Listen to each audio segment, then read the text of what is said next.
Long ago, in the sun-drenched islands of Hawaii, there was a boy named Kai who had always been curious about one thing: Niihau, the Forbidden Island.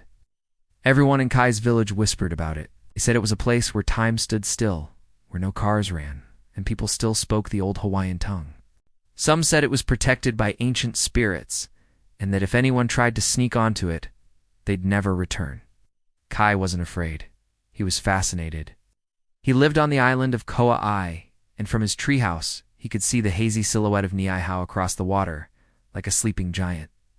"Why is it forbidden?" he asked his titter. "Because it chooses who enters," she said. "Not everyone is welcome, but sometimes it opens itself to those who truly listen." Kai wasn't sure what that meant, but he knew one thing: he needed to see it for himself. One morning, as the sun began to stretch across the sea, Kai took his old outrigger canoe and packed a small bagwater, taro bread, and ukulele, and a weathered stone pendant from his titter. "You carry more than supplies," she said as he left. Karimano spirit trusted. He paddled through calm waters, guided by dolphins and drifting clouds. Hours passed. Just as he began to wonder if he was lost, a strong current pulled him toward a stretch of beach made of black sand. He had reached Niihau. But the moment he stepped onto the shore, everything changed. The air was still, too still. The birds stopped singing. Even the waves whispered instead of crashing, and a voice called out, "You shouldn't be here." Kai turned and saw a girl about his age with long curly hair, a necklace made of shells, and a spear taller than both of them. "I'm not here to cause trouble," Kai said. "I just wanted to see." She studied him for a moment, then sighed. "You're lucky I found you before the Amqua did." "The what?" "Spirits of our ancestors. They protect this land. If you step wrong, they turn you into stone." Kai gulped. Her name was Leilani, and she lived with her family in a small hidden village of guardians who had been protecting Niihau for generations. Most of the world had forgotten about them, and they liked it that way. "We live as our kapuna did," she said. "No electricity, no roads, no phones. Only nature, stories, and each other." Despite the warnings, Leilani agreed to show Kai around on one condition: "You must follow our rules. And listen with more than your ears." They walked through wild fields, ancient taro patches, and caves carved by wind. Leilani showed him a banyan tree older than any school, a turtle sanctuary, even a volcano crater filled with glowing moss. But something wasn't right. "The animals are hiding," Leilani said.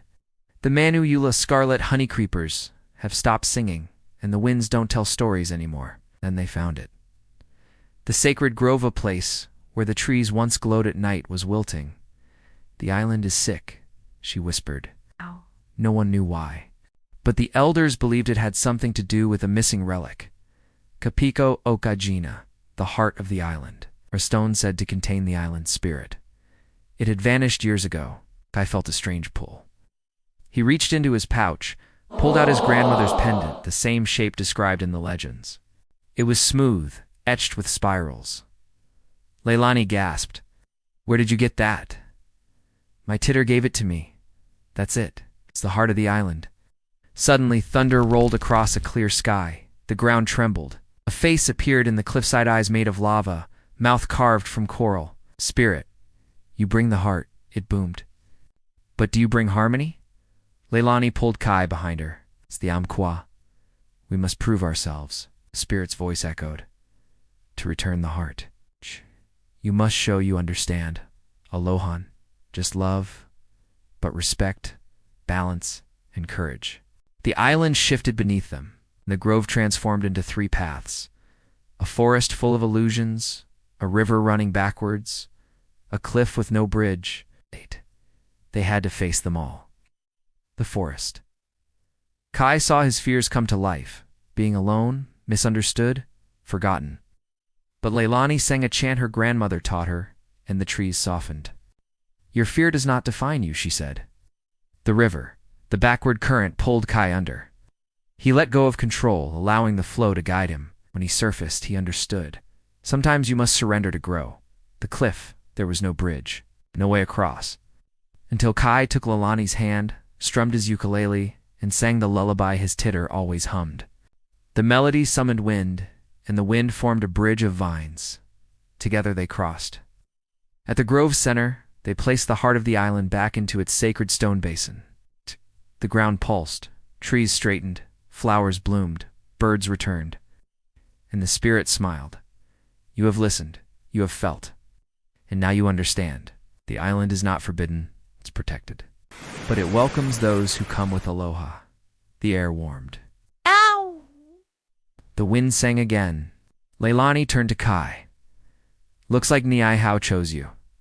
Kai promised to keep the island's secrets. When he returned to Koa, no one believed his story, except his titter. She just smiled, kissed his forehead, and said, "The island remembers." And sometimes when the sky is clear, Kai sits in his treehouse, strums his ukulele, and hears Leilani's chant carried on the breeze. Because magic still lives in Hawaii.